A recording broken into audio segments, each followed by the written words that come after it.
It's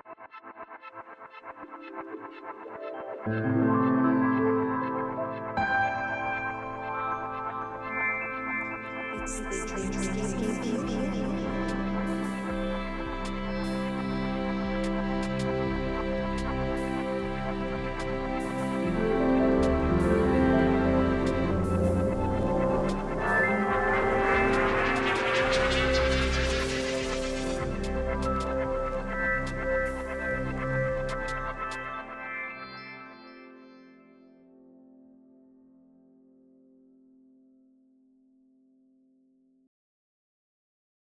Welcome back, dreamers, to the Indie Synergy Exchange Podcast, your podcast for all things indie, art, and creation. I'm your host, Tanner Giese, also known as Number 2 Pencil Man, and joining me once again, I have my lovely wife, Katie Giese, author and poet. We have Frae Official, artist and multi-talented creator, and of course, the one and only mysterious Andromeda the artist, musician and poet and writer and a lot of other things. And tonight we are joined by another special guest. She is a singer, songwriter, and multi-creative as well. Her name is Lucy Claire. Hello. Oh, get the Push live the thing. button.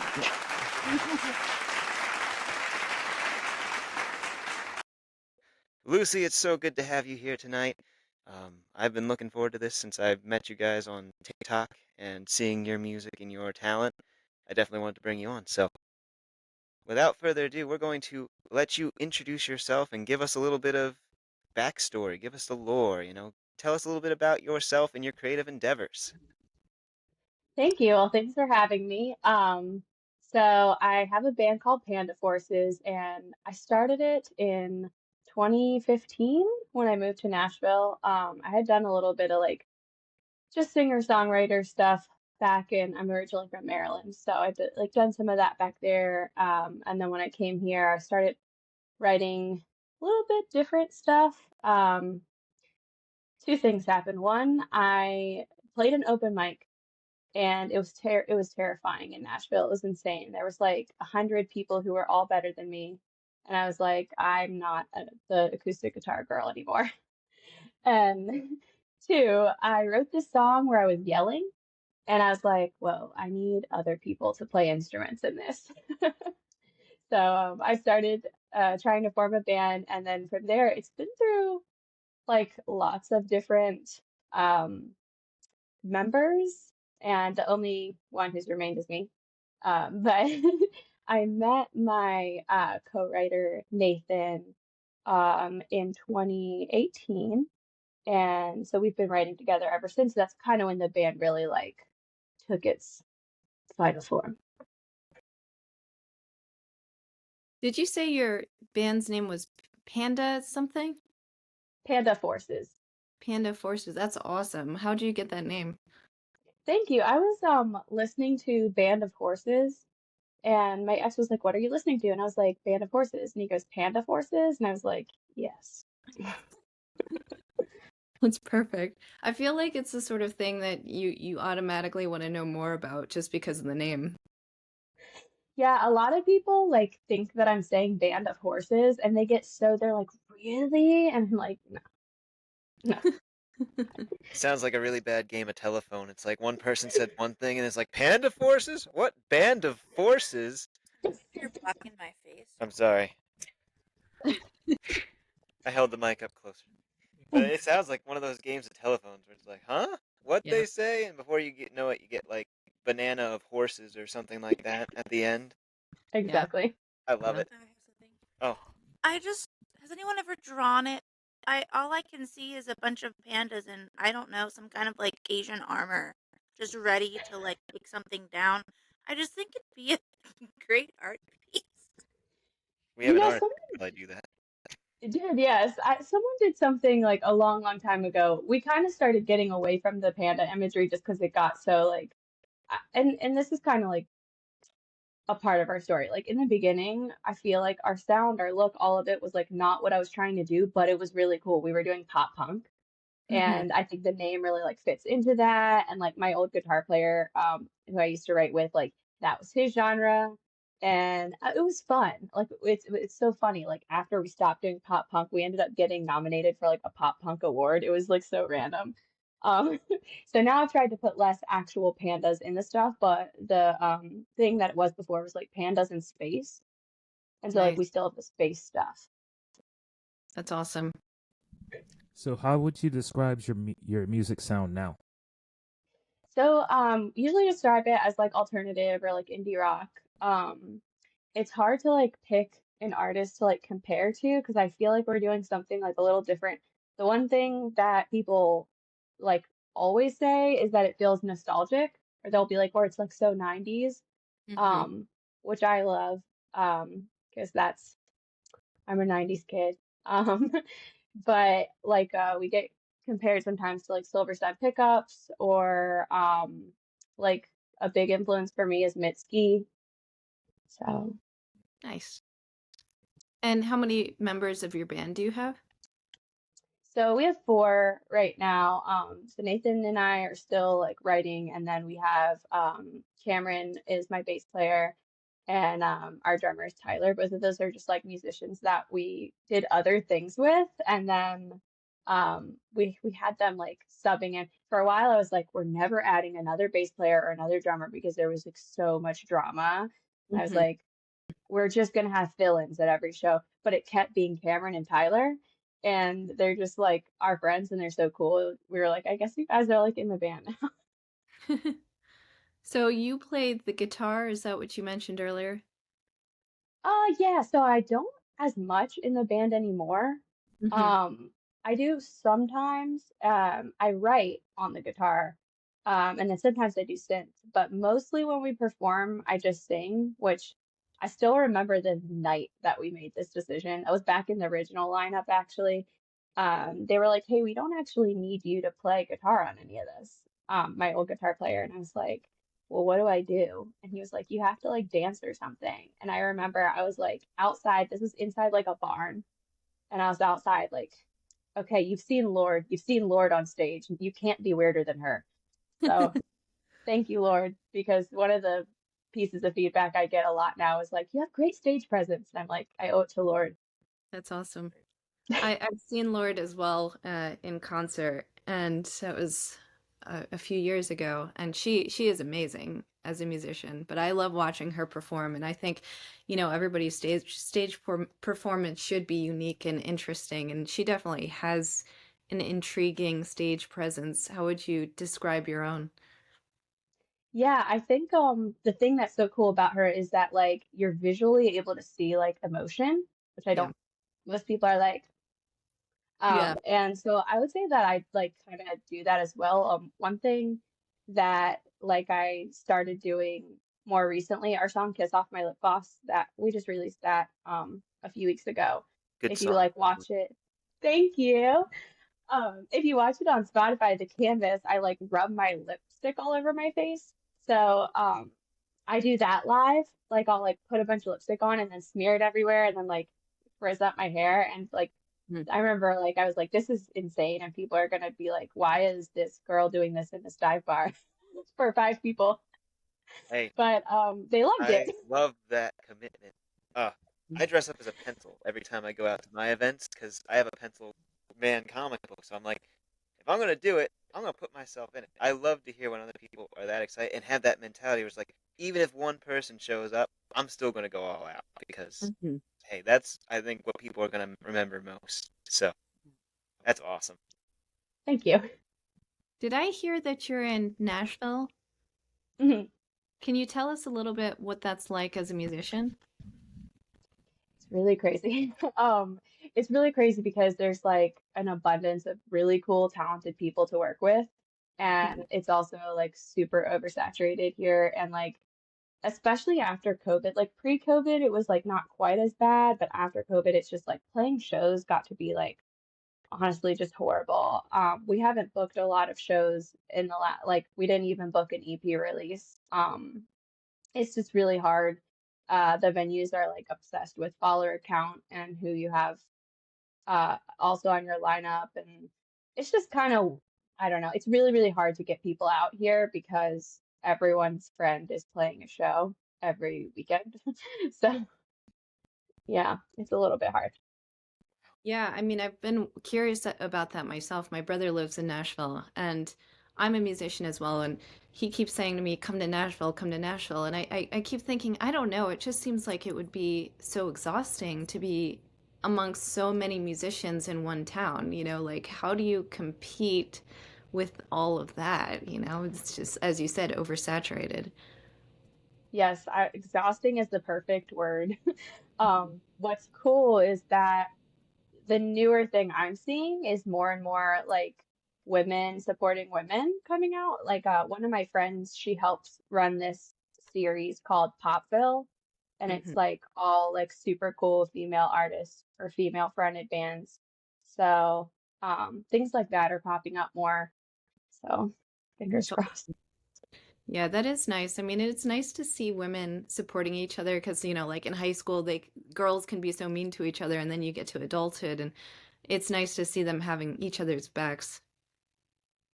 It is, and especially like in the music scene, especially here, like the bars that it's a weird the venues, it's weird. If you're like not big, you're kind of playing just dive bars. There's not really anywhere. There's like one or two places that aren't a dive bar that you could get a show at. But most of them are like real dingy, like cash only kind of just beer bar. And I'm sober, so like I'm also not like I'm like, cool, let's go stand around. And like aside from that, like the girl, like I'm like really interested in getting my music out to like college age girls. I feel like one time we played at one of those dive bars and there was this group of college girls there. And I was like, I don't know what wrong turn you took to end up here. But they had so much fun. And afterward, one of them came up and she was like, your music is like Blink 182 Shakira. And Awesome. I was like, I want you at all of my shows. Where Yeah, are your friends? that's a great compliment. Oh my God. I love that. Yeah, the whole thing about the followers is so frustrating to me because I feel like it's impossible for new artists to get anywhere, at least in a physical context, and like there's so many musicians now online even. And I saw like a statistic of how many songs are being uploaded a day to Spotify. It's like astronomical. It's like 90,000 or something. Maybe that's way over the top. I'm not sure if I have that number right, so don't quote me, but it was like an insane number. And then on top of that, you have a lot of people that are just kind of creating beats with their phone or whatever. And so you're contending with a lot. And then you have the audience who, at this point, they have so much of it that it's hard for them to even be selective and curate their own music. I mean, I think do you have any perspective on what would be a good turn of events for musicians? Like, how could musicians change the way people see music? I mean, I've seen there's coalitions for this sort of thing where they want to group together to say, we represent a better quality of music, or to try to get Spotify to pay them more. I'm just curious about what you see as a solution. Yeah, there definitely needs to be some kind of way to be earning more money. I was sitting there thinking, like, man, like, remember when you could like burn CDs and sell them? Like, no one can even play that now. And so, like, Right. even if I wanted to sell my CD for like $5 or $10, like, you can go buy it on iTunes for less. And most people aren't going to do that either. They're going to stream it. Mm-hmm. Um, so yeah, I don't know if it's like getting more money out of streaming or like if there were like a new medium that Yeah. would be cool. Yeah.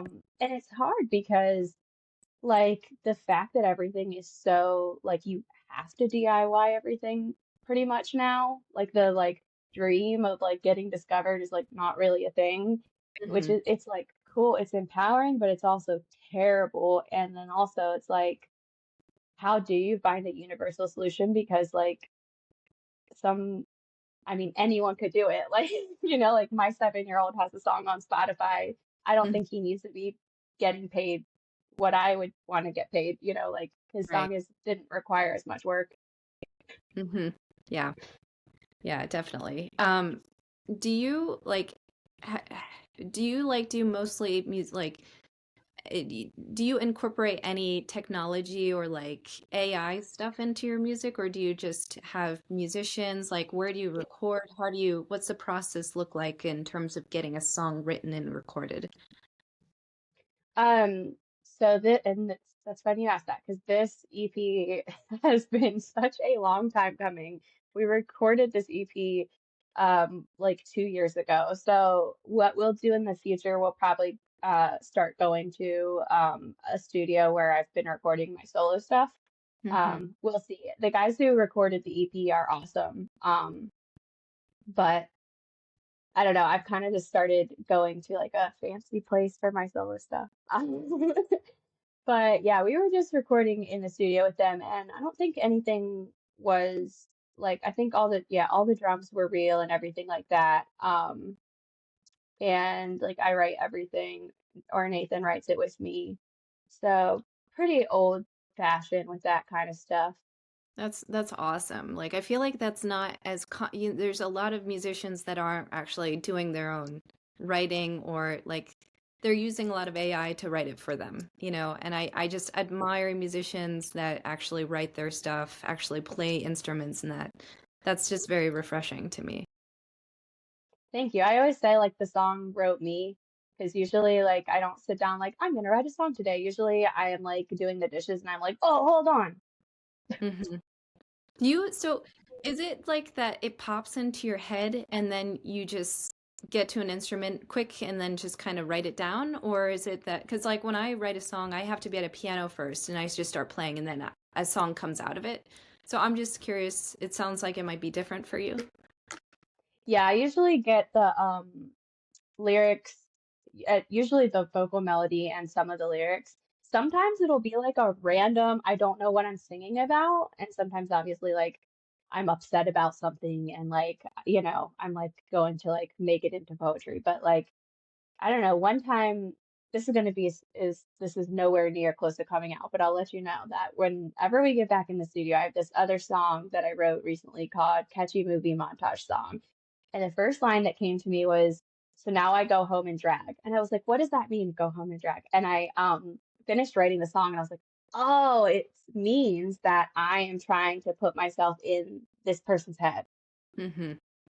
So I don't know, like sometimes it's like stuff like that where I'm like, I don't know where that came from. Yeah, that makes total sense to me as well. I get that. Did Katie have something to say? I do have a question. We're Wouldn't working want on it. to dominate conversation. um, I'm probably asking this because I'm a parent, kind of a new parent. What is it like having to, take care of a little human and still have time? Oh, sorry, two. Sorry, I didn't realize you had two. My bad. Two little humans. And make time or have time for your music. Because I also don't know what else you do beside music. That's all I know right now at this point. 'Cause I don't know. But yeah, just really curious how that all works out.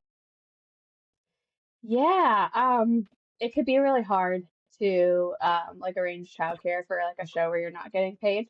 Um, what's cool is when we do happen to be able to play like an all ages show, they love coming.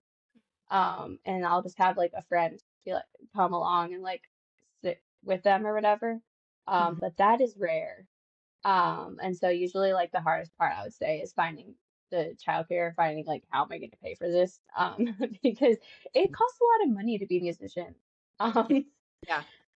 but in terms of like the band and stuff, so my youngest, his dad is Nathan, the guitar player. So like we'll just like go to Nathan's house for band practice, and like it's easy to like put them to bed or without, give them toy.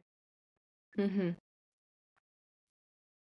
Um, this is changing the subject from that, but I'm just curious about how important do you think, like, how much of a goal is it to get like the traditional record label versus just being an independent artist? I love this question because this has been like the biggest thing of the year for me, like really shifting what my dream is, like as an artist. And it was like I was very attached to that for a long time. I think I needed someone else to tell me I was good enough, and I needed someone else to like create a way for me to like do everything. Um, and so then I'm 33, so I just turned 33 in November, and I just kind of like entered like I found my dream career and everything. And so I was like, I really have to like figure out what this all means to me. And I started self-producing the solo EP.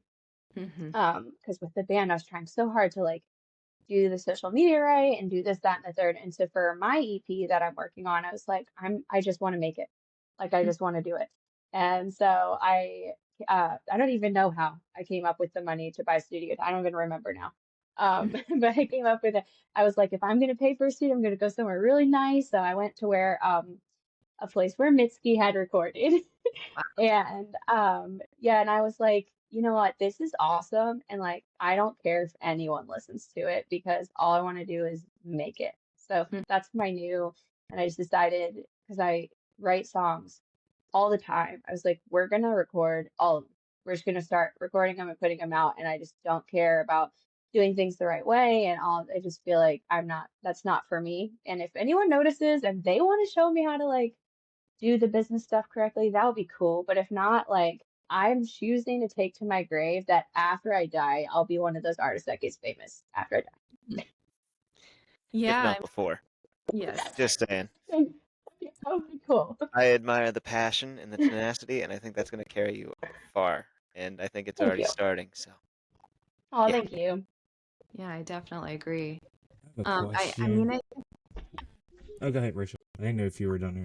I just wanted to throw a comment. I think like a lot of studios, take like 90% of the Go to revenue. daddy. I'm so sorry. No, No, you're Go it's to your fine. dad. He's supposed to be watching them. Oh, What are you saying about the studios? I think that like a lot of studios take about like 90% of the revenue, the profits, because and they also own your rights to your songs. So I think there are a lot of artists that are, and myself included, I was in New York City for a time as a musician, and after a while I thought, I don't know if it's worth all of this trying to reach for that goal when you can do so much online, and basically not sell your soul.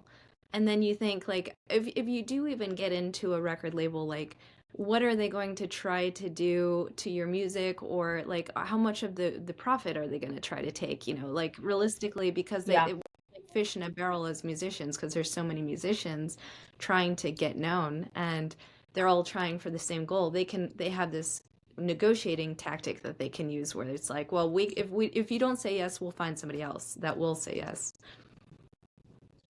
Yeah, I thought about that too, and it's like I don't know that I would be willing to compromise on certain things. I saw this reel earlier, and I'm not sure if she was being serious or not, but she was like, I would only sign artists who are willing to co-write or have songs written for them and like this, that, and the third. And I was like, I don't ever want someone co-writing my songs unless it's a collaboration. Right. I mean, I think a lot of big musicians, that's how they do their music nowadays. I mean, I can't speak for all Yeah, of them, but every time I listen to a song, I always go down to the credits because I'm curious, and it's always at least a couple of people, if not more. And like, Jack Antonoff, I don't know if you know that name, but he like co-writes everybody's songs, everything. Yep.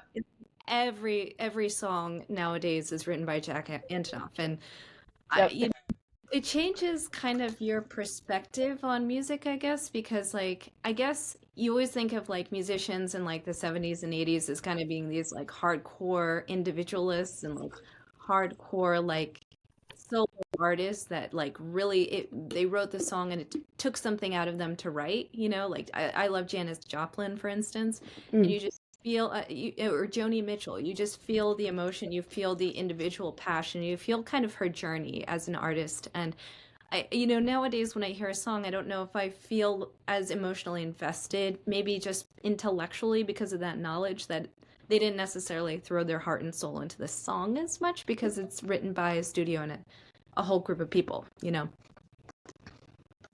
Yeah, and sometimes when I see the list of credits, I'm like, well, if that many people are involved, I feel like we could have done a little better. Yeah, But it is what it is. it's hard to imagine writing with that many people. I just can't imagine it. Frae, I What think did you you? have. I was about to ask the same thing. All I wanted to ask is, do you see like a reoccurring theme in your song lyrics as you make this EP that's about to come out? Yeah, so this EP, let's see, we have a wild card on this EP where I wrote a song about a TV show. I like never write about things that aren't like an emotion. It's usually that, but that was fun and we have a cover on there. But in general, it's usually about like whatever like big challenging emotion I'm going through. But I also do write a lot about like the dream space, astral travel, like that kind of witchy cosmic That's uh awesome. magical stuff. Thank you. I'm really That's interested. Like, cool. I'm really intrigued by that. She fits in the dreamscape. Yeah. I wrote a song. Well, we have a song out called Miranda that I wrote in my sleep. Oh, wow. Wow. That's It's cool. it was a weird dream. And as I woke up, the song was still going, and I was like, whoa. That is really neat. Nice. That's interesting. Have So, you had other music come that way before? I've gotten like a tune or whatever, but I've never like woken up with like the thread still, you mhm. know? So Interesting. I feel like I have to ask this because in my time in New York as a musician, I realized that musicians have really interesting and almost trippy philosophies and religions and stuff. And I just am curious about your path in that way. Yeah, for sure. Um, so I am pretty out there. I was like raised Christian, Southern Baptist. And now I'm not really associated with that anymore. And I would say now I'm more like, well, I would call myself a witch. Want to say the word. But I feel like I pull from like a lot of different religions, Yeah. as well, like in my practice. I do tarot. I am a Reiki practitioner and, yeah, a little bit psychic as well. So. So do you actually like do Reiki on other people or just like with your own circle or how does that work? What's that look like? Yeah, I haven't in a while. For a minute. So before I had the career I'm in now, I was like trying to do my own personal development coaching business. So I was like incorporating Reiki into that, and I was like, I'm gonna like make my money doing Reiki, but again, it's just so hard running like a business. I was like, I don't want the stress of this. I'm already trying to do that with like music. So now it's just kind of like my own. If someone asks, then I would do it. Do you believe in like the astrological things that like astrology, zodiac, that sort of thing? Oh yeah, big time. What's your sign? Well, I guess Uh, your sun and your moon side, I'm sure you know all of them. yeah, I do. Yeah, I'm a Sagittarius sun, and then Gemini moon, Cancer rising. Nice. I think that's similar to my boyfriend actually. He's a Sagittarius sun and a Gemini moon. He's the best. Yeah, good personalities. I like Shout out that. to Anthony. Anthony is indeed the best. He's gonna look later. He needs to know Oh, he's dude. appreciated too. It's a good pairing because Sagittarius is very like blunt and direct, and then Gemini is also very like intellectual and witty. So I feel like it's kind of like a party sign. Sagittarius is also the like philosopher, so I think Yeah. that's a big part of like my songwriting. Yeah, totally. I totally see that. That's really cool. It's very intriguing. Yeah, I always love hearing stories about what influences people in their like creative endeavors. I find that a lot of people have some sort of like spiritual connection to it. I feel like you ask almost any artist, there's going to be some kind of spiritual connection, whether it's rooted in like more of the new age practitioner like beliefs or old timey stuff. It's something is still there. And I'm just curious to know, do you have any other thoughts on that? Because I'm also super curious about that. yeah, Yeah. Oh my gosh, I love this subject in general. And because like I feel like so much of like what I learned just growing up in the church is still like the basis for how I live now. But then also like there's a period of time where I was like really digging into Hinduism and I was like just loving like the philosophies and the way that they live. And then like ultimately what was like my big life-changing thing was just getting real into Ram Dass.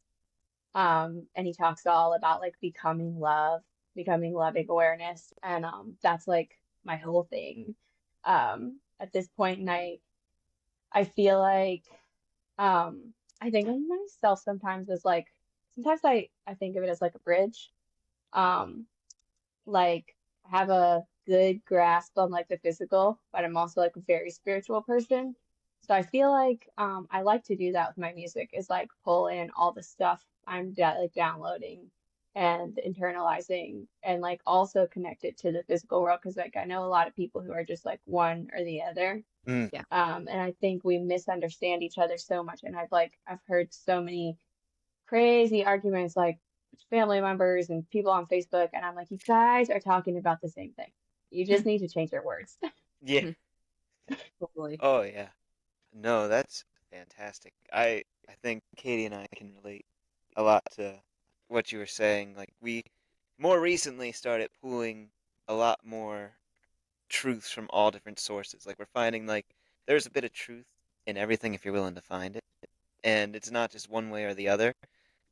And that has definitely influenced, I know, me in my creating endeavors. Like I lost my spark at one point. I literally gave in to like the mundane everyday, the reality that everybody subscribes to. It's like you go to work, you work your best for a paycheck, and that's basically it. You got to work up the corporate ladders. You need to define yourself through working for these other things, and you should abandon all hope in your own dreams. And I just remember at one point I hit my absolute lowest, and that's when I had like this encounter with something that was divine, and then that started me on a path towards rediscovering who I was and reigniting that creative spark within me, which is now kind of how I operate. I try to pull in what I've learned into what I do. People might not understand it, but I know that by doing so, by putting myself fully there, because when you're fully there, you're putting everything that you are into it, it has that impact and that reach, and it's doing what you want it to, whether you're consciously thinking of it or not, and it's going to reach the right people. And so I definitely like I love hearing that. Like absolutely, like I can say came from Christian backgrounds as well, and I still believe in God and everything like that because the universe is definitely there's something there. That's Yeah. my belief. It's there's some sort of divine love, creative being that we are made in the image of. We are born to love and create. We are straight up. That's my belief. I know Katie could probably share a little bit on that too. But Don't get me started. I'm yeah. gonna take over the conversation. I don't want to do that. What Katie take over a podcast episode? No, like I love it. I oh, love it. it resonates so much. So to like hear that you are doing that and putting it in, like yeah, I can feel it. Like listening to that one song that I can at least hear, and I've gone through some of your YouTube songs and the originals that you have on there, and I feel it, like that passion, that life. There's life in it, and that's why I say I think you're gonna go far, and I know you're gonna go far. It's not like just an I think. Oh, can I pick? Yeah, I wanted to say this, but I was waiting for the right time. I think that's now. Hopefully the words are coming to me here. I had like an initial kernel of a thought, but I didn't have it well formed. It was when you were talking a few minutes back about how you were trying to like, I don't know, do it the right way for your music, and you were having maybe some challenges with that, and then you kind of opened up and let go a bit, and you're like, I'm just gonna make it. And with heck with it, if like whatever, like, I don't get some big people to get on board with what I'm doing, all this. And I just was feeling like your willingness to embrace that level of freedom with your creativity is also it's just going to continue to open for you, and might be some unexpected ways that maybe you weren't thinking, or um whether they're not you want all of them, I don't know, but I just think that perspective shift for you, like I'm just going to let that go and just have more open hands, like Hmm. more open hearted, open minded. it's just gonna usher in some new experiences for you with your music. And I think really most of them, if not all of them, are gonna be quite helpful to you. Oh yeah. Thank you. I really appreciate that. I mean, I was trying so hard to like do all of the like the TikTok things right and the Instagram things right. And I have like several friends who have like a ton of followers on TikTok, and I would like do what they say. Yeah. It never And I seems to would be work, like, does it? no. And then I finally was like, okay, but we're not meant like we're doing different things. And like if what I'm doing is like a little different, then it's not going to work in this formula. Like Mhm. you're creating like a new space, and that's hard. I Hmm. feel that. Yeah, definitely. Yeah, I mean, I think so much of music is it's very weirdly like this. I don't know how, if I want to say it's intellectual or if it's like spiritual. It's like it's almost both. Like when I play the piano, I can there's usually a moment after an hour or so when like my brain just almost feels like it opens up to like this back door and it just like I can just it's almost lucid. Does that make sense to you? Oh yeah, I know I exactly don't what you mean. think so. Hmm. And I think that's why a lot of musicians have a very unique perspective on spirituality and religion and the mind because they're experiencing consistently this opening of the mind and opening into like the subconscious. It's almost like the subconscious is bleeding into the conscious and instead of the other way around. Like I feel like in daily life, most people are just within this conscious frontal lobe way of thinking in their brain where it's just like, do the checklist, get the groceries, get from A to B. But I think with musicians, you kind of have to shift your perspective and be willing to take more time on something that feels very non-physical and feels very like less of a reality and more of just kind of this concept or this abstraction. And because music is so it's more of a vibration than anything else. It's so intriguing. Yeah, absolutely. I feel like the way I kind of describe it is like if I'm doing like a single, it might just be like one idea or one thing. But especially if it's like an EP or an album, like I think about it like there's like a little world that I've created in my mind, and I want to like bring that to someone. And then it also like transcends just like how the song sounds, but also like how the visuals look and like what the performance is, like what the venue is, what kind of video we make, what kind of merch we have, like all of it. I want to like reflect, I want people to step into that space. I don't just want you to hear my words, like I want you to feel that. Hmm. Yeah, it's like That's good. multidimensional. Yeah, exactly. Hmm. I just wanted to interject here because I see Frae thinking about stuff up there. So I just wanted to take this moment to ask my best friend, what you thinking about? Oh no, I was just listening. I Look at was that big intrigued. smile. I was intrigued He's by got the what you were best saying. smile. Oh my gosh, cut it out. Cut it out. So I live in Maryland currently. Yes. Cut it out. Anyway, I've noticed that in Maryland there's not a big like artist scene. Like it's more like medical and stuff like that. Did that influence you to move to Nashville? Because I know like Nashville is more like a music capital or something. Yeah.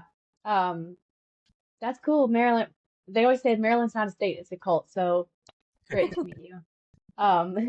Yeah, definitely for music. Also, like I was living in Baltimore, and this is going to be funny to anyone who hears this who lives in Nashville. I was living in Baltimore and it was getting very expensive, so I moved to Nashville, which was cheaper.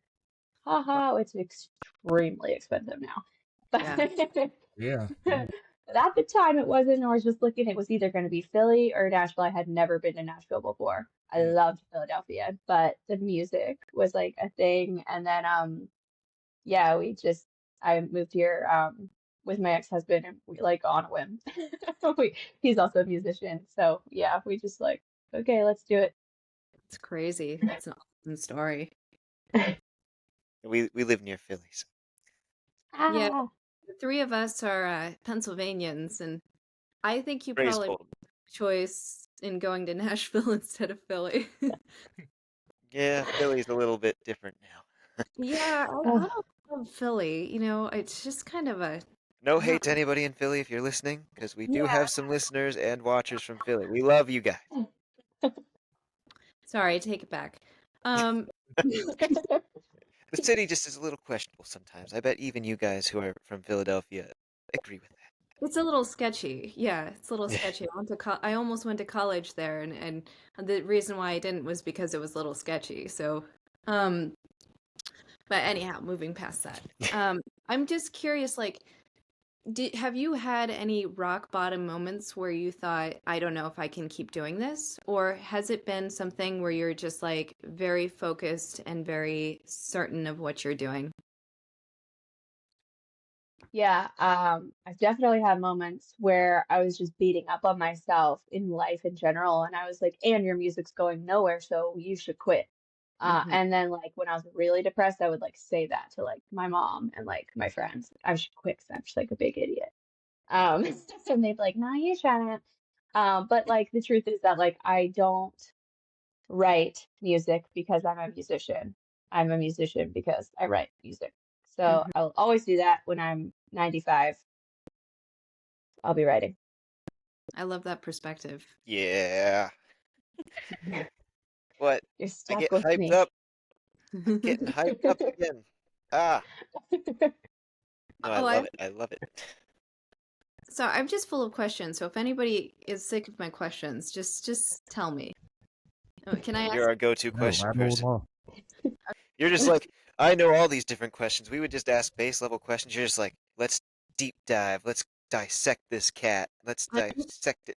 I don't I'm know, a cat. I'm a super curious person. So like when I meet people, I just have so many questions to ask. Also, sometimes when you ask questions, it like sparks something in me to ask to follow up on it too. So Okay, it kind of okay. it's good Yeah, that you. Frey's been quiet this episode. We need to get him going. I'll No, just ask this question. I'm just curious, like, do you write like albums? Do you focus on albums, or do you think that's a thing of the past? You know, a lot of people, I think you mentioned you're doing extended playlists. So I'm just curious if you can comment on like the content and like the formatting. Yeah, I do love albums. I especially really love when the album is not a collection of songs, but like a story or like I mentioned, like a world. Which I feel like I think about like The Suburbs by Arcade Fire or like Franz Ferdinand's like self-titled. I know those are old, but like or like American Idiot. Okay, Mhm. I'm only listening, I'm showing my age. Anyway, um, so I definitely want to make more of this. Now, the EP we're about to release was supposed to be an album. And then when we started on it, it's every possible thing that could probably have gone wrong, like in my personal life, did. Oof. So Mm. we that's why it took so long. So we got these songs, five songs. Look, I don't know how many songs are on my EP, five songs. um done and also in the band like we were going through like we had like crazy stuff happen with the band members which also caused me a whole personal crisis. I was like is something what's wrong with me like what am I doing wrong, right? But no, that's actually just Nashville. Yeah. Anyway, so long story not short at all, I we cut it off. We're like this is an EP now. um, so we kind of stopped with that, and then we've got like some new stuff. We're probably just gonna release as singles. For my solo stuff, um, I am also working on an EP, and then I have that next release, which will be an album, also already written, and I'm super stoked about that album. I know it's like so far out to do, but I have the album written, and then I have a poetry book written to release with it. Oh wow. And it's yeah, I'm so excited. That's Really really cool. awesome. Yeah. Thank you. When's that gonna be coming out? Gosh, at least next year. Probably next year. Yeah, but my solo EP will come out this year and it's got more of like a grungy feel. Like I did like a whole cover on it, the Nice. band Hole. Yeah, so that'll be fun. I titled that one Drowned in the Suburbs, Dried Off in Hell. Oh, that's awesome. I love That's a that. fun title. Thank you. That's Frey, you very need to get the emo wig. Don't tempt me with a good time. Do it. No, this is fantastic. I love it. Wow. So Yeah. many cool creative projects that you got going on there. Are you going by your name for your solo stuff, or do you have a different name that you're going with? Yeah, well, this is not my real name, but yeah, I'm just going by Lucy Claire. Lucy Claire. Well, I was thinking that'd be Mhm. perfect to use, so that works. Yay! I'm glad. So I just kind of like let it come intuitively because like just I have like a very basic name, and I was like also wanting something that's not like attached to me personally because of my job and all, people Hmm. are like nosy. And so like when I have two boys, but when I had my first, if he had been a girl, he was going to be named Lucy. And then I was like, what's the second? And then like Claire just came to me and I was like, let me look up the meaning. And they both mean light. Oh, Yeah. that's really neat. I love that. It just puts a whole new like layer to all of your stuff just with the name. Yeah, thank you. Absolutely. Yeah, Yeah. Shine bright. Yes. It's Oh, amazing. Now our new favorite segment, Emo Frae. Got any emo wisdom for us? I Oh, think he's he's on mute. Had to pick up the mic, man. Sorry. We love it. You should just grow your hair out like that. I don't think I can. I don't. For That's some quitter reason, I talk, don't think Frae. my hair is gonna do this. Mine does. When it gets long, I get natural emo hair. How do y'all do this? I cannot walk around like this the rest of my life. I had that hair in high school. Oh, that's so funny. How did you do it? I like did the deep side part and just didn't look out one eye. Uh, Who Wow. needs to see when you look cool? you know what? I That like worked. that. Hey, it was like Pencil Man for me when I put on the costume the first time. Like I didn't. Now I have it modified, but when I first had it, I couldn't look out my peripherals. So whenever I had to turn, I literally had to like turn my whole body. It was like really like weird. But I was like, you know what? I'm doing this, so yeah, that's definitely good wisdom for anybody who wants to put on mascot costumes too. Who cares unless if you're looking cool? It's all good. Exactly. Then I found out anyway that I needed glasses, and I was like, oh, well, vision was already not important to me, I guess. Do you wear glasses still? Well, I guess I Yeah, seen in the one video you do have that. Um, yeah, my vision's pretty bad.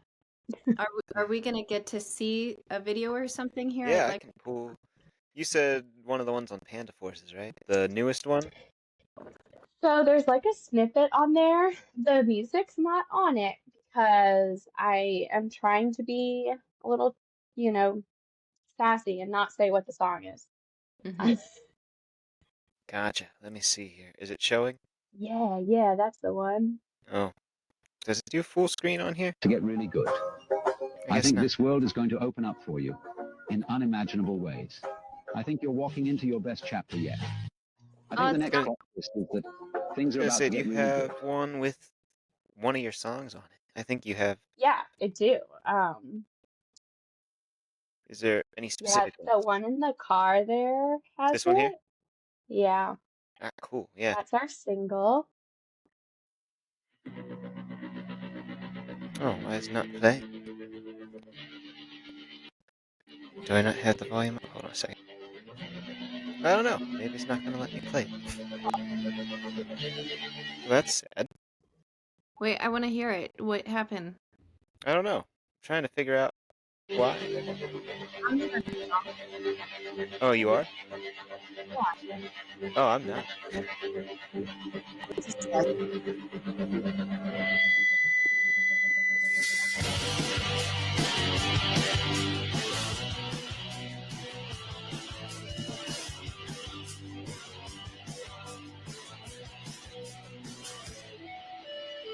You should get off your horse.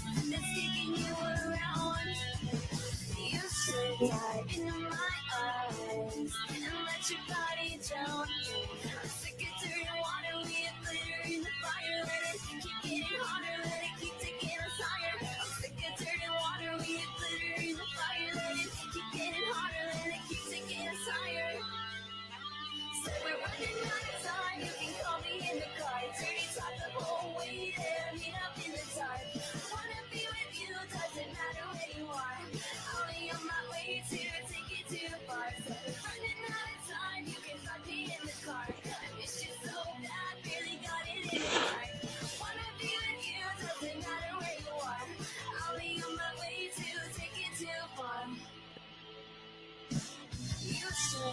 lock your door. I always break it down. You should give me some more of what you're carrying around. Aren't you sick of dirty water, baby? Come and feel the fire. Let it keep you getting warmer. Let it keep you getting you lighter. I'm sick of dirty water, baby. Come and feel the fire. Let it keep you getting warmer. Let it keep you getting you lighter. Say we're running out of time. You can call me in the car. Dirty talk the whole way there. Meet up in the dark. Wanna be with you? Doesn't matter where you are. I'll be on my way to take you too far. Say we're running out of time. You can put me in the car. I miss you so bad. Really got it in a part. Wanna be with you? Doesn't matter where you are. I'll be on my way to take you too far. That was awesome. That was good. Oh my I actually gosh. like that. It's very Thank you. fun.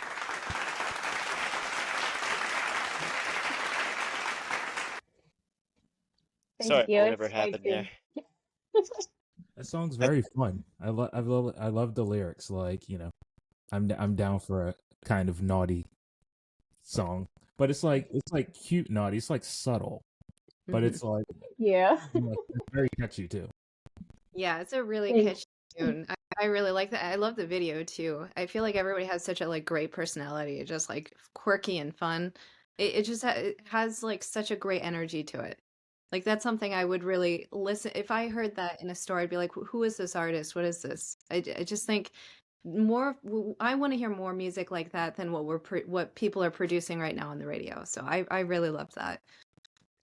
Thank you so much. I definitely have been like so nervous because I keep calling it the me in the car song. Because I'm like, I said that on a microphone. My mother could hear that. Yeah.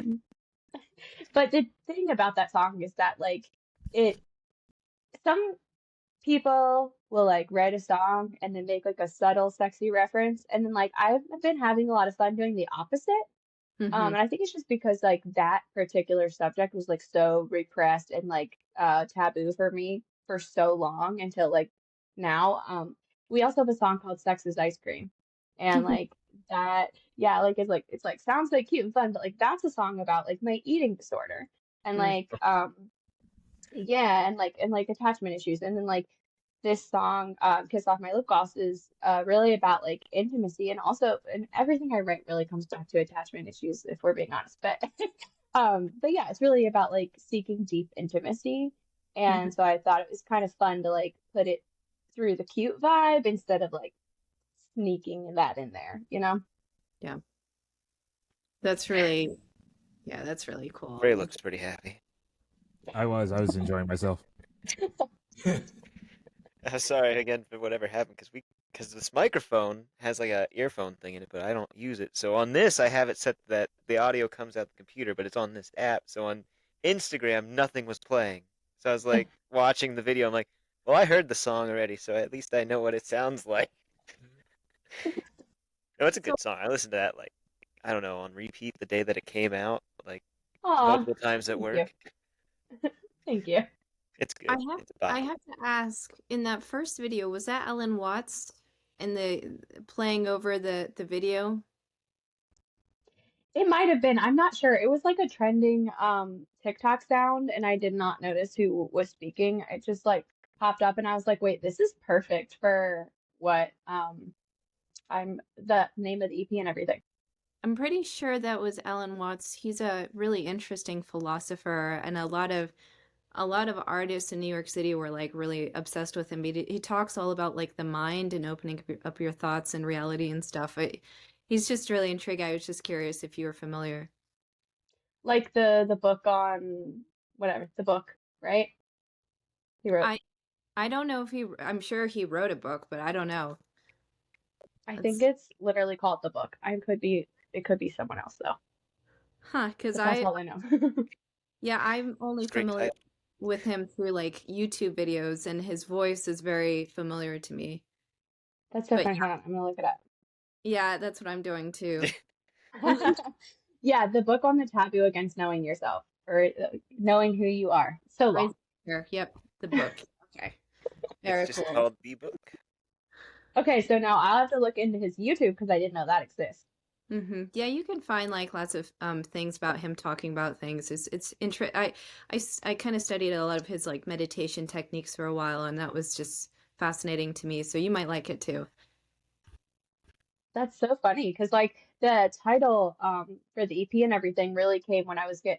So when I first dove into personal development, I my friend sent me it was like a 5-day free manifesting course. And I was like, I want to learn how to manifest. And then the whole thing was about like gutting your internal world. And I was like, wait, I wasn't ready for this. But it Hmm. worked. So it was crazy.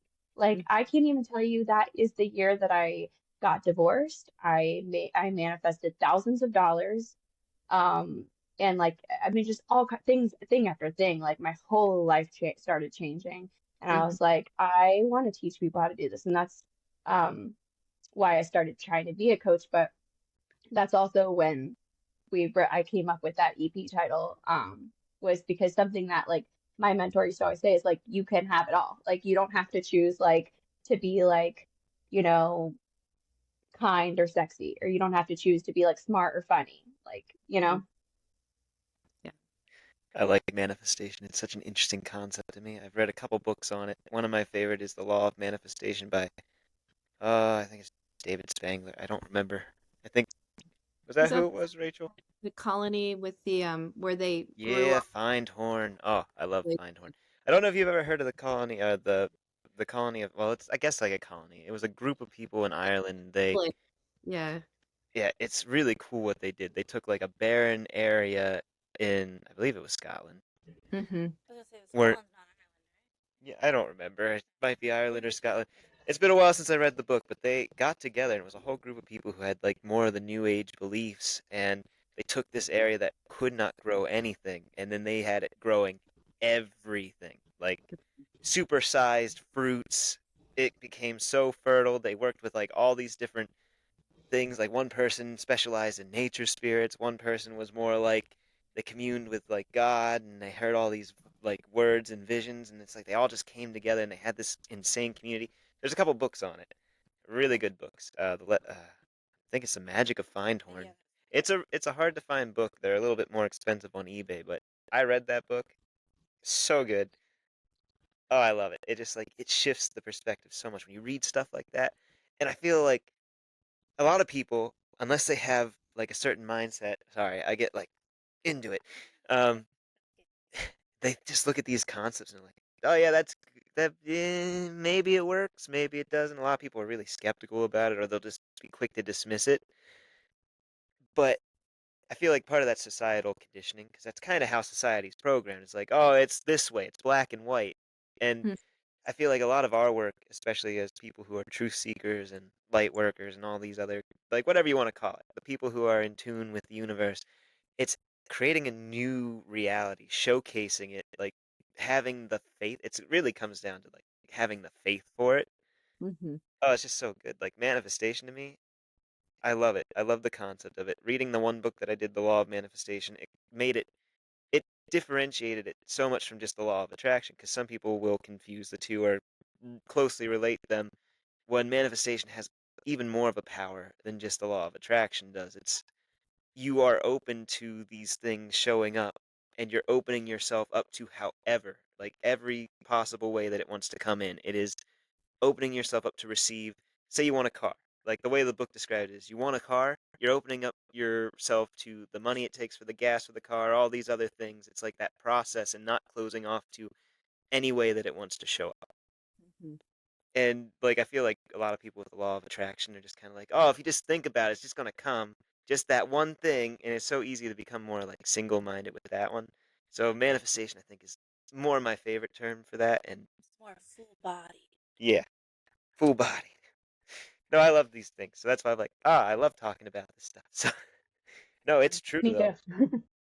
Like I feel like a lot of us as artists, like Rachel was talking about earlier, just like there's a flow to creating in general. Like I would say even outside of just music, like when I sit down and I start to put my creative thoughts to like pen and paper, I just feel that opening up in the flow, and it's like I'm accessing a higher part of myself.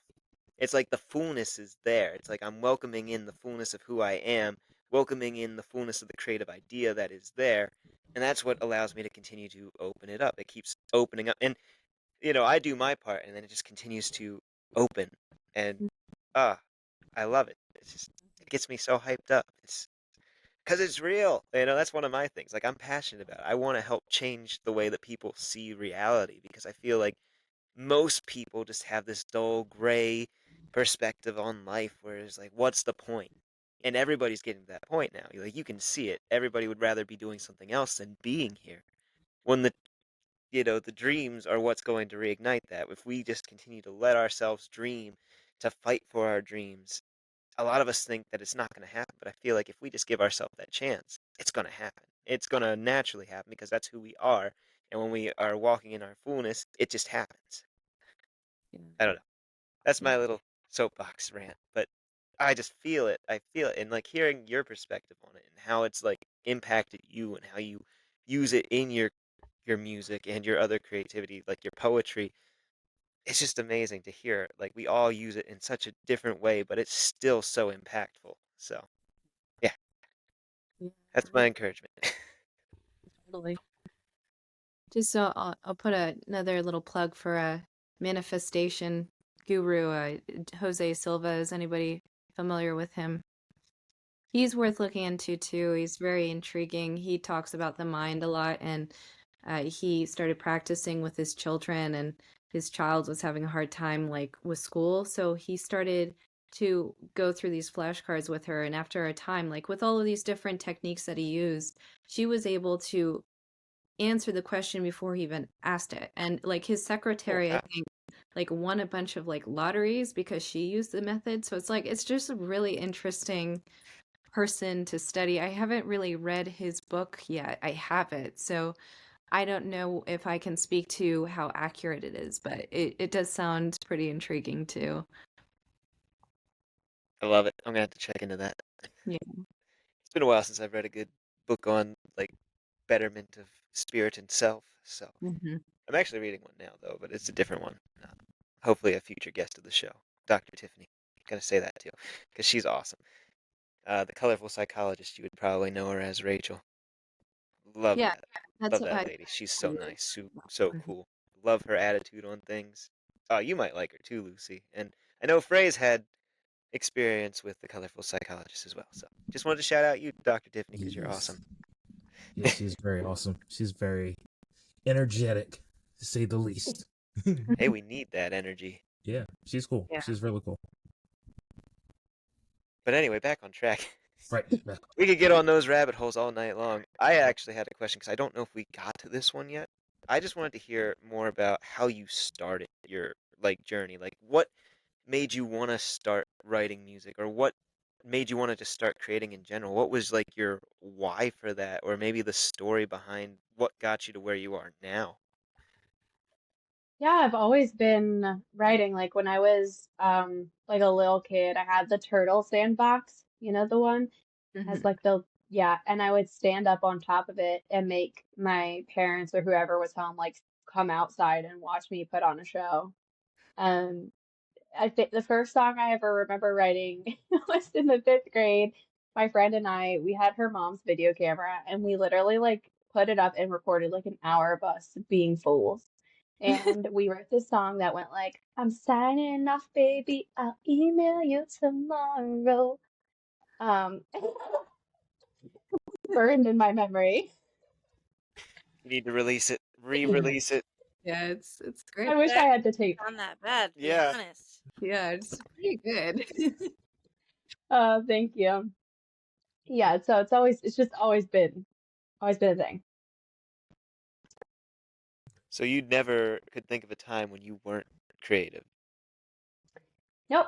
I do know when I bought my first guitar was when I was in sixth grade. My grandparents took me to an auction. They lived out in the country, like a real big one with like the guy on the car like hollering in the megaphone.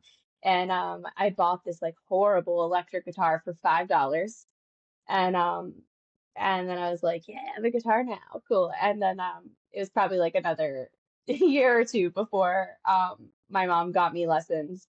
and we had to have so much work done to that guitar. I still have it. It has a permanently attached whammy, does Wow. not come off. Wow. Yeah, it's like a crappy guitar, but it's how I learned. And That's so awesome. yeah, that was kind of that was when I first started like really trying to like actually make them turn into something. Um, and I wrote some more bad songs.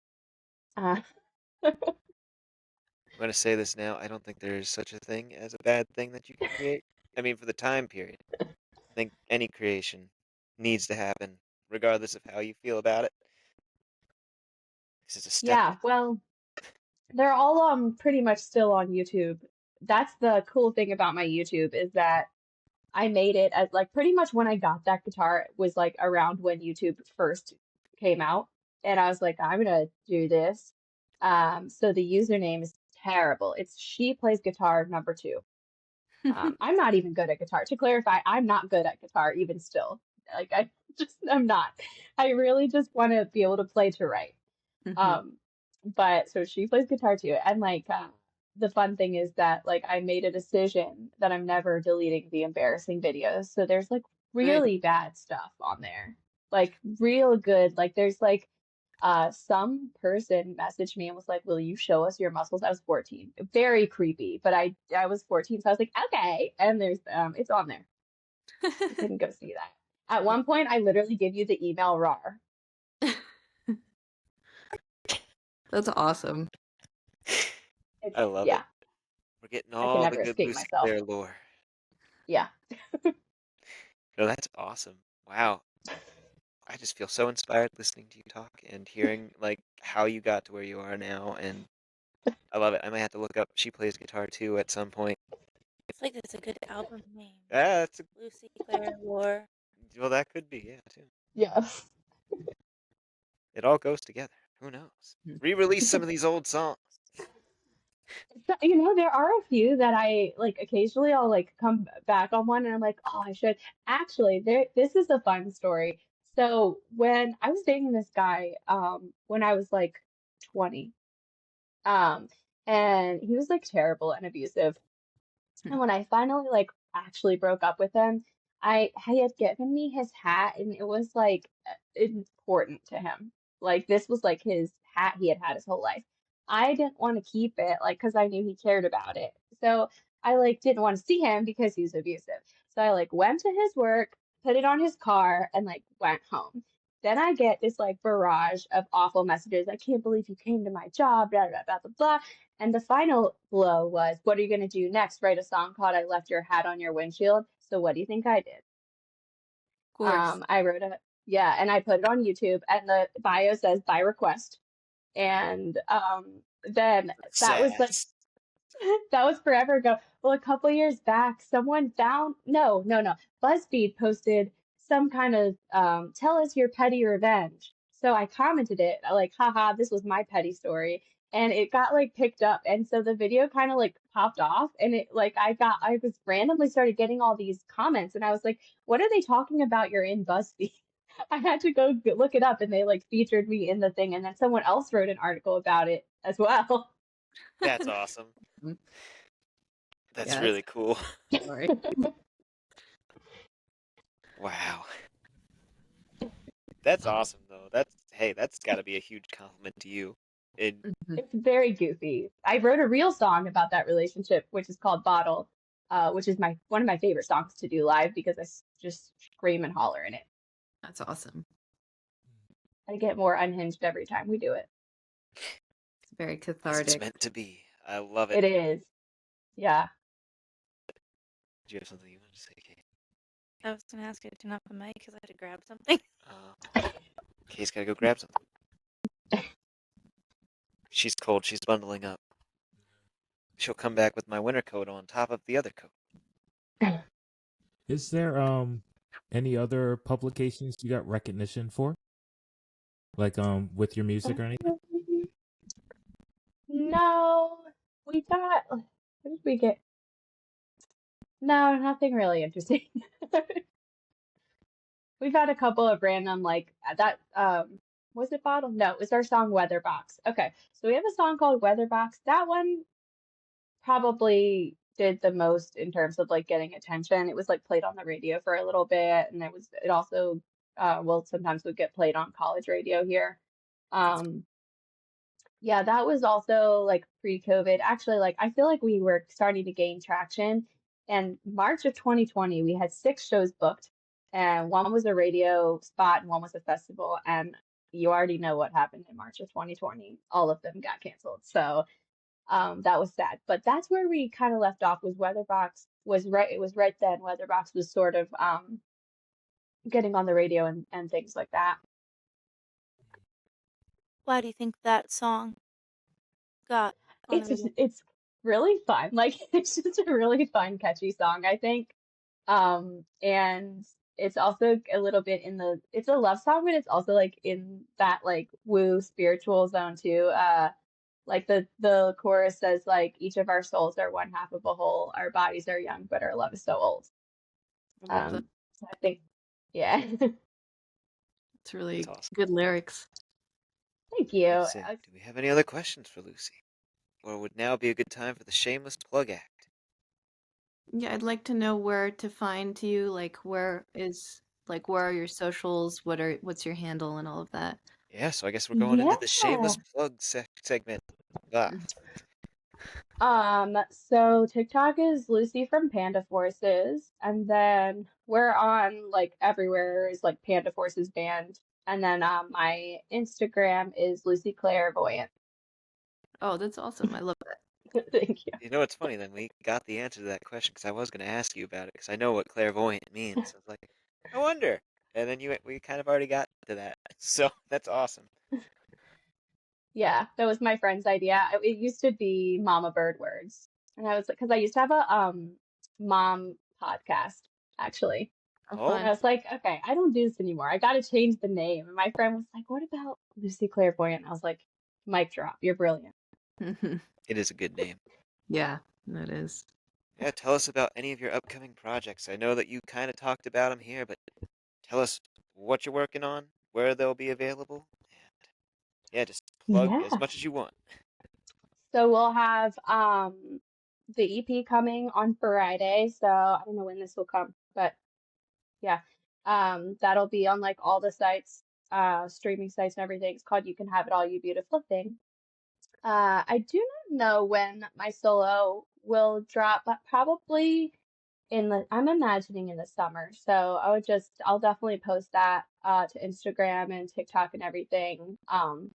Those are always like the best ways to stay tuned for new stuff. And who knows what will come next. There's some even more things that I'm working on. So Awesome. We love to hear it. Alrighty. And now for anybody else who wants to shamelessly plug, Frae, do you got anything? FraeOfficial.com. You can get a whole bunch of prints and comics and all that wonderful stuff. It is the 5th year anniversary, so if you want to go over there and make a donation to the site, that'd be wonderful. I think that's all I got right now. Rachel? So as I keep mentioning, I'm almost done with my novel, so that'll come out this spring, and you can check out the first chapter at elegantbomb.com, and my music is at andromedatheartist.com, but right now it's under maintenance, so check that out maybe in a week. So yeah, that's it. That's awesome. Katie?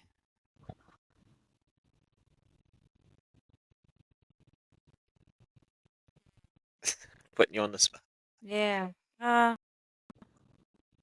guess maybe I'll say something. Oh, You're so sweet. I love you so much.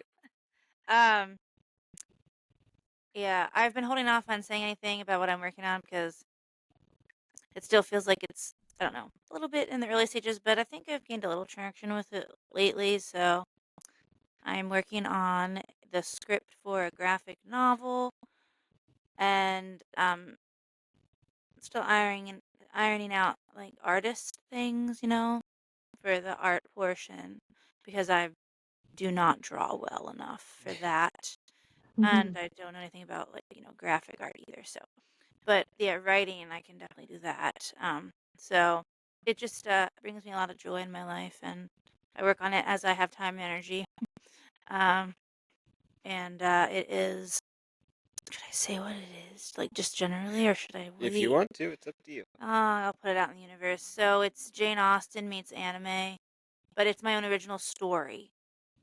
It's not, because there's graphic novels of all, I think. Well, actually, I haven't checked if all of them are. I'm kind of assuming here that all of Jane Austen's 6 major novels, have been turned into graphic novels. I know at least some of them have for sure. But I have like an original story that I'm working on with original characters set in the Regency era in England, of course, and trying to go for anime vibes because I love both Jane Austen and anime, which are quite different. But yeah, so it's and well, yeah, and since it is anime vibes, I mean I got a lot of a lot of characters, lots of backstory, lots of details. So anyways, yeah, I'm excited about it. I'm excited for that as well. I've seen her working on it. She's super excited, and it is definitely one of the things that have been bringing her a lot of joy lately. So, yeah, we're all looking forward to that. So, I'm glad you shared. And of course, me, Tanner's Tales Entertainment is where you can find a lot of my business stuff.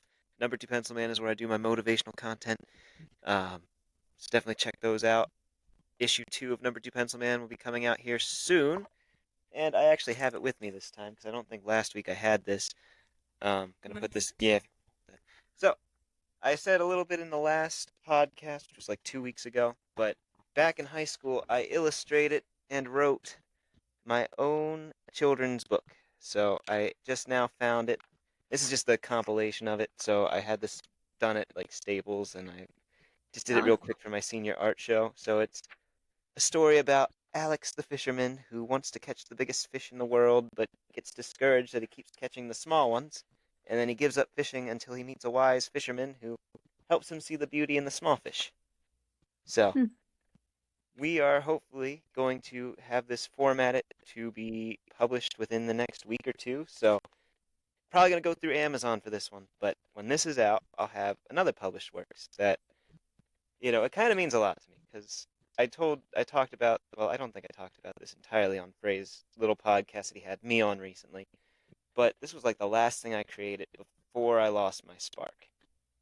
So coming back to it feels like I'm finally kind of bridging that gap and kind of healing that time in a way. So yeah, it'll be called Alex and the Big Fish. I think it's going to be the final title. I'm revising a little bit of the inside and everything, but yeah, that'll be out soonish. And then issue 2 for Pencil Man will be out whenever Frey's done with it. Yeah. So I think that's all I got. And you can find all Sometime in this. March. What'd you say? Sometime in March. Sometime in March. So we're gonna hold to that for right now. So hopefully issue 2 will be out in March. When that all comes out, it'll be available on my website, www.tannersTalesEntertainment.com.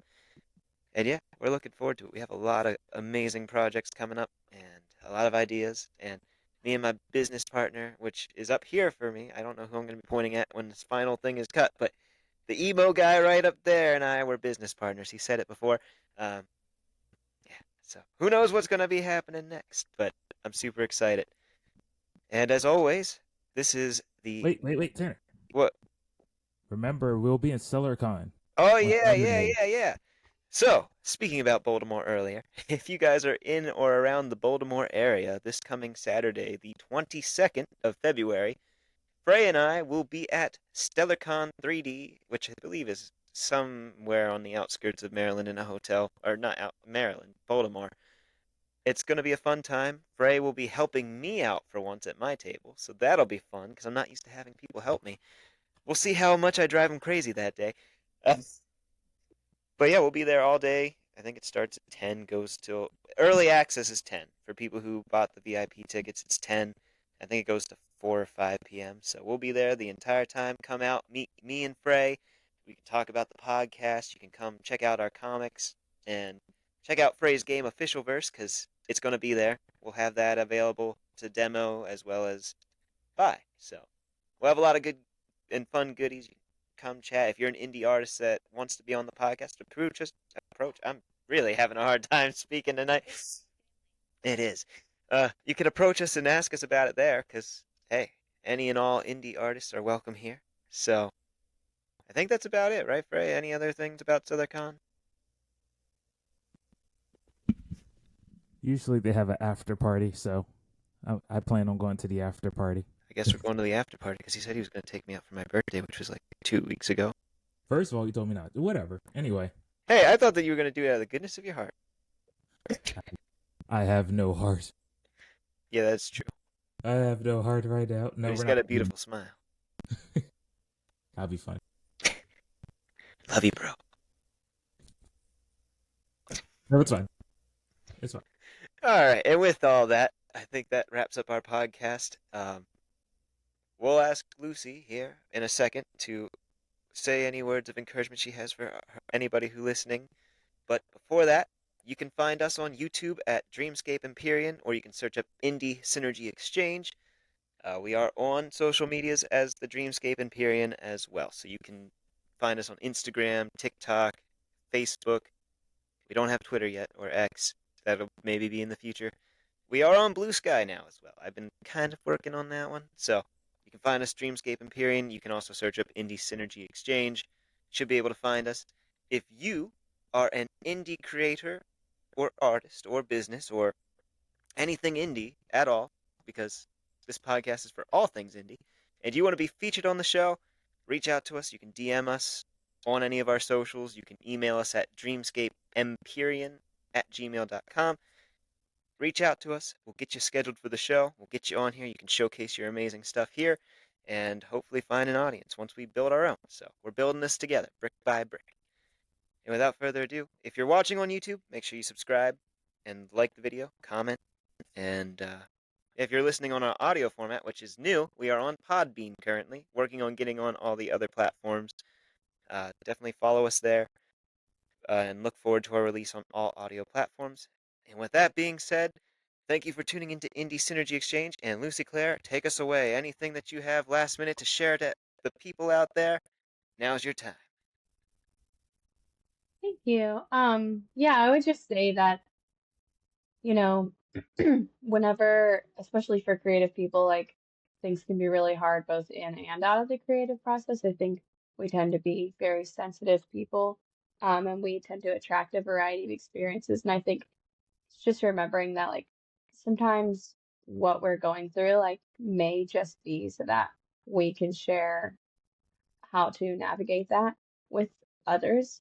Yeah. And so just really being with where you're at and really trusting yourself with whatever it is that you have the desire to create or do. If you have like a weird and wacky vision, like just do it and don't let anyone really like try to water it down for you.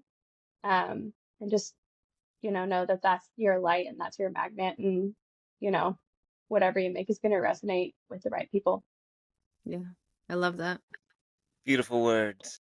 That's really helpful, actually. Yeah, very Thank you. good. Oh, And on that note, thank you guys for watching this episode or listening to this episode, and we will see you next time. Bye bye.